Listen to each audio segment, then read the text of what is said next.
Jai Shri Krishna. So moon has now crossed the 28 degrees in Scorpio in Jyeshta today. Still few points to the 29 degree. Yeah, it'll take a little over an hour to come to the Gandanta point. And moon is still in Jyeshta, sun is in Gemini. And I'm going to be talking about Rahu again. I know, right? How Mercury, Rahu, Jyeshta, that energy is just coming. All right.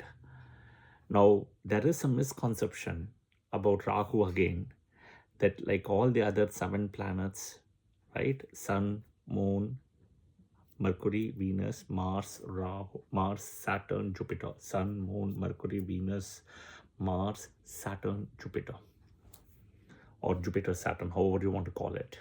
7 planets will be the only planets will have Gandanta issues. Okay, because they all go clockwise this way. And as you cross, they will move from a water sign to a fire sign.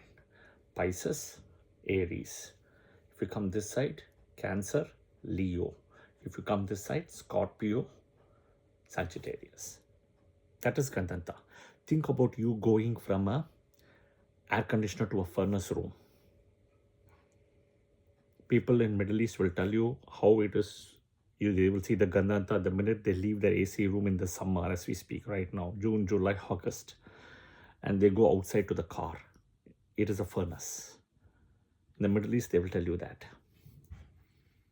Okay? Now, Rahu, Ketu don't have Gandanta issues at all for 2 reasons. One, they are not made of physical materials. Earth, like Earth or any other planet, right? Mars, Moon, anything you want to take, Venus.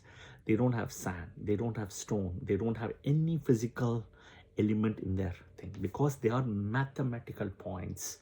They are calculation points. They are nodes. Okay? They are nodes. So they don't have that issue unlike other planets. Okay? They're shadows. Shadow doesn't have an issue. Shadow can go anywhere like this. The object will go straight, but the shadow can move. Second,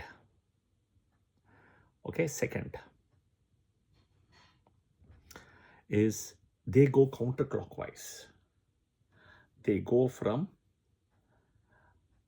a fire sign to a water sign because that is the opposite movement.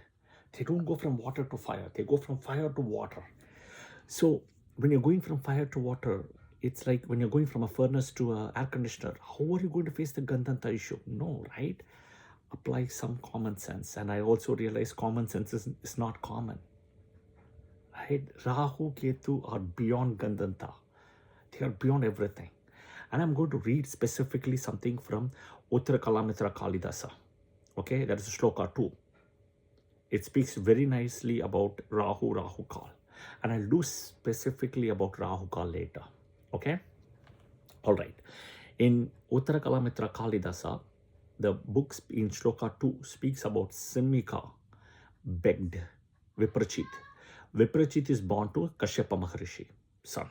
Okay? Kashyapa Maharishi's son, and wanted to have a child at an unseasonal hour. That's what the book says. Unseasonal hour means bad time for a progeny. Okay?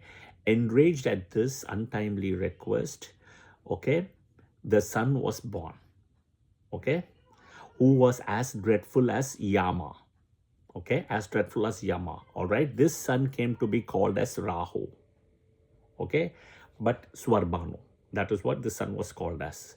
As soon as he was born, he fought and sustained a defeat at the hands of the son of Aditi, which is Surya, okay. Hear this carefully, he was already dead. Humiliated by this, he performed severe penance for 10,000 divine years on the summit of Himalayas. As I told you, Himalayas is very auspicious. Kashmir is auspicious for us. Swarbhanu asked God Brahma to confer on him the status of a planet, Navagraha, immortality, victory over the gods, and power to devour the 2 luminaries, sun and moon. See, all the boons he's asked Brahma. Okay? At this point, Lord Brahma he spoke like smilingly, okay? Said, you will find it extremely hard to digest these two luminaries, sun and moon. Still be it so, tatahastu. So saying, the Lord vanished. Okay, the Lord vanished. Okay, then comes the point where the Samudra Mantha story happens, where Shukracharya tells Swarbhanu to disguise as a Deva and go sit exactly between sun and moon, Shukracharya. Okay, that is why Shukracharya as well as Rahu are called Bhogakaraka. Ketu, Jupiter, Mokshakaraka. Okay, now he goes and sits. Lord Vishnu comes in as Mohini, Mercury, Mohini. Okay, and so say then God Vishnu hurled the discus. He changes from Mohini to Vishnu, hurled the discus. Once the minute sun and moon complained, saying there's somebody as an imposter sitting between us, and chopped the head with the Sudarshana Chakra. And then the word he said is, let the creator words, however, not go waste. Creator Brahma and his boon.